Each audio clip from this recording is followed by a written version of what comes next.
Do you remember, Rook, when I mentioned another ceremony I must perform at the Memorial Gardens? The time has come. I was hoping you would accompany me again. More grave lighting? No, this would be a more personal visit, whenever you've time. Now, what do you have to say for yourself? Did I miss something? Since we're here to gather flowers for the dead, I thought I'd teach Manfred some plant names. But I just caught him attempting to wade into a rose bush. Emmrich, how could you stay annoyed at that face? Skull.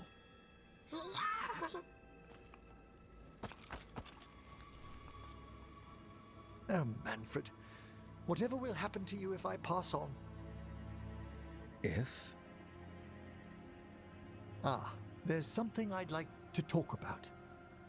Do you know what a lich is, Rook? Doesn't ring a bell? A lich is a mage transformed into one of the undead while retaining their true, original consciousness. The idea fascinated me when I was younger. For years, I researched and experimented, spoke with spirits and mages. Then, eventually, I found them. Who? The Lich Lords of the Grand Necropolis. Necromancers before me who'd transformed themselves into true living dead. Not everyone gets to meet their idols. Oh, but I was nervous. The Liches are the great protectors of the Necropolis, bulwarks against forces that threaten creation. After years of tests and rituals, they granted me my desire, the right to attempt lichdom. Hold on. If you become a lich, then all this flirting we've been doing... I should hate to lose your company while I'm still mortal. What would you being a lich be like? A vast leap. Flesh cast aside for bone, returned immortal for all time.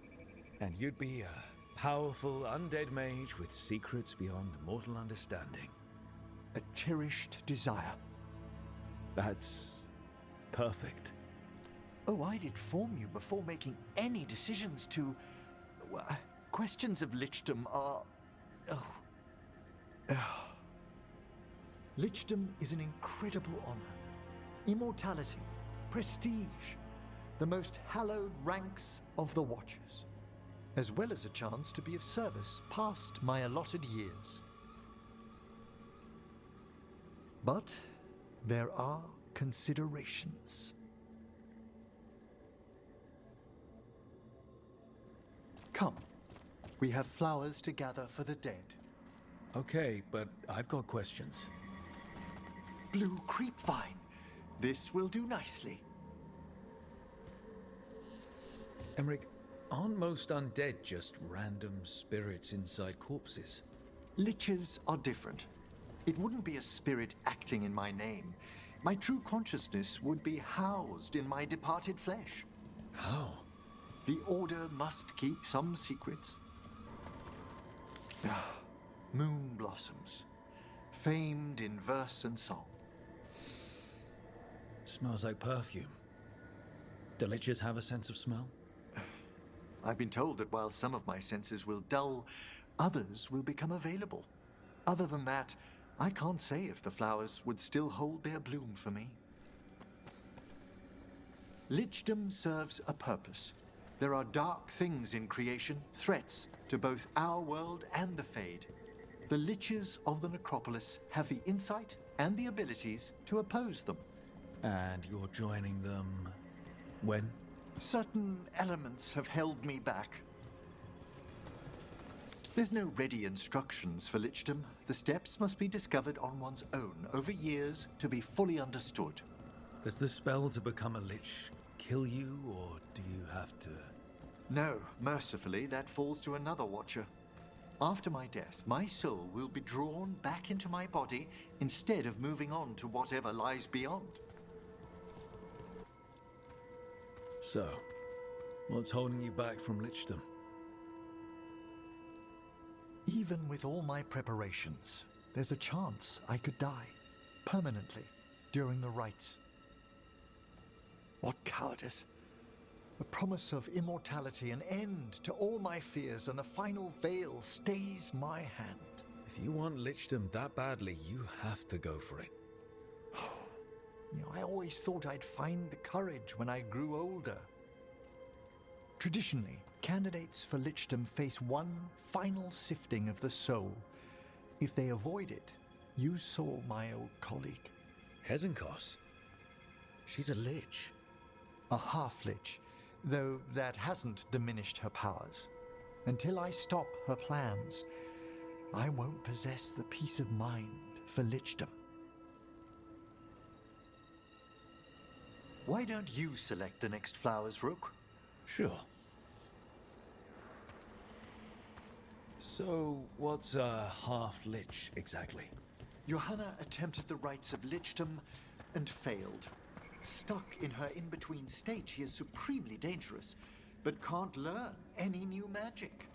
No wonder Hezenkos was shouting so much. Oh, she's always been that way.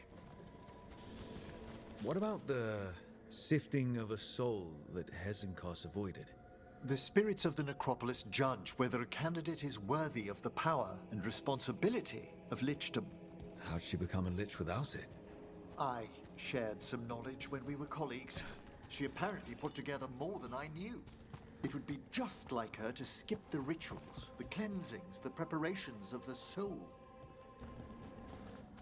For a watcher, Hezenkos is pretty harsh on spirits. We made allowances because of her discoveries. Too many. Spirits are not things to be disposed of. You really care about them. They're so susceptible to the world's whims, Rook. Some spirits are dangerous, but how quickly most respond to a bit of kindness or care, or simple attempt to understand. For all she's done, I can't condemn Johanna for attempting lichdom. That freedom from mortality, that divorce from fear. And of course, time to read all of one's books. Of course. But how she's abused her abilities. Are my intentions enough to fare better? Worrying's a good sign. We have enough flowers. There's something I'd like to show you. Here we are. Oh, so these flowers are for... Yes. If you could place them on the graves, please.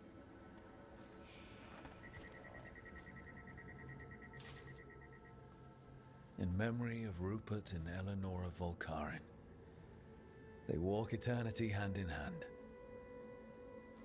After I became a watcher, I erected a proper shrine to my parents.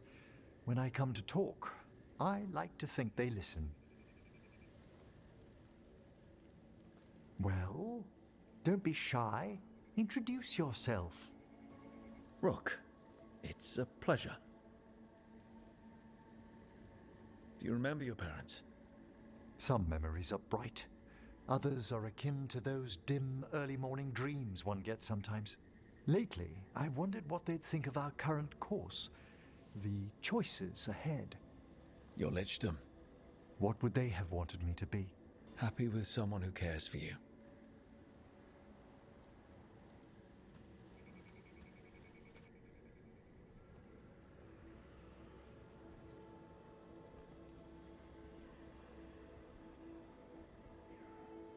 Shroud's Kiss. I've always loved the legend around this flower. They say it grows on lovers' graves, and that one moves closer to the fade simply by inhaling its fragrance. Is that true? It is when I will it, my dear. What else?